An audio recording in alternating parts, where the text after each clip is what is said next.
is there anything that kind of sits with you almost 2 weeks later in your thoughts back about that game and what you're proud of or what you're disgusted at or anything in between?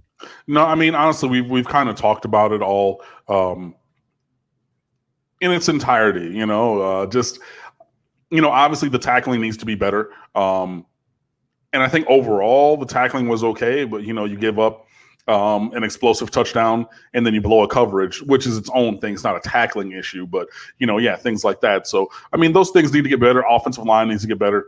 Jaron Williams needs to get rid of the ball a little bit, and that'll make the offensive line's job maybe look a little bit better because there won't be 10 sacks on the ledger. But, I still think that Miami is a very talented team. I think that Jeff Thomas is a very talented player, although he did have a couple of plays that, I'm sure that he wishes that he had back and has the ability to make, because we've seen him make plays of that caliber in his career, but he didn't make them on the 24th. I just want him, just really move forward. You cannot let a game beat you twice, and that's the thing that happened with Florida State during that 7-year losing streak. We would lose to them and then lose, another game or 2 or 4 after that was basically just because of a mentality thing, not necessarily a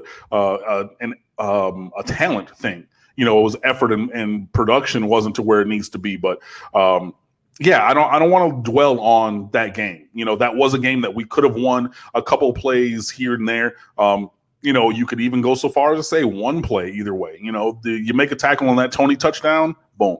Amari Carter plays center field on that 65-yard seam shot up to Hammond, boom. Jeff Thomas catches that ball in the end zone. And, I wear my Hurricane stuff around South Florida. I live here. I'm from here. Well, not from here. I went to the school, but you get what I mean. So everywhere that I've gone, people want to say, hey, like, oh, you want to talk about the game or whatnot. Like sometimes people do realize, oh, hey, I think I've seen you on YouTube, or like, I think I read your website or whatever.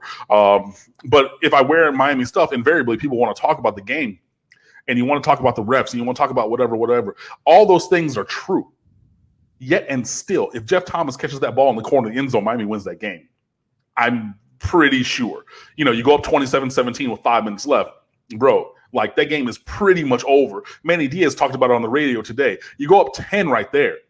Now you're making Felipe Franks be a drop back passer, and our defensive line gets to tee off and go, up the field in pure pass rush, not worrying about the run game or something. It changes the complexion of everything. And that cannot be escaped, but that's also in the past. And again, unfortunately, I called the loss to Florida. I called it with the exact score. So it is not something that I didn't see coming. Yet and still, I still believe this team should be a 10-win regular season team. But to do that, you have to go and win those games. South Carolina might miss a bowl game because their over-under for the year was 5.5. And to get to 6, that means you had to beat North Carolina as a 2-touchdown favorite, and they didn't. So now that's going to have implications for them moving forward. Yes, we lost a game to Florida. Yes, it sucks. Yes, it pisses me off because I hate those guys.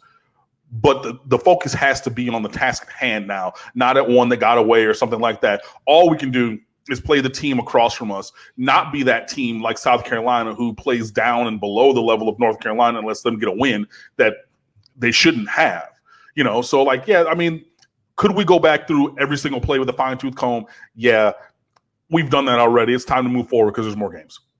And just to give my perspective on what would have been a 10-point lead with 5 minutes left to play, and then we'll move on, is that it was that kind of game where 10 points is enormous at that stage of the game, the way both defenses were playing versus those offenses. We in college football now see the 48-45 kind of games where 5 minutes left, 10-point game. Okay, we still have a ball game. It's maybe like a 60-40 advantage for the team that's up by 10 in those kind of games, but that's not the way this game was being played, and that's not the way the defenses were playing.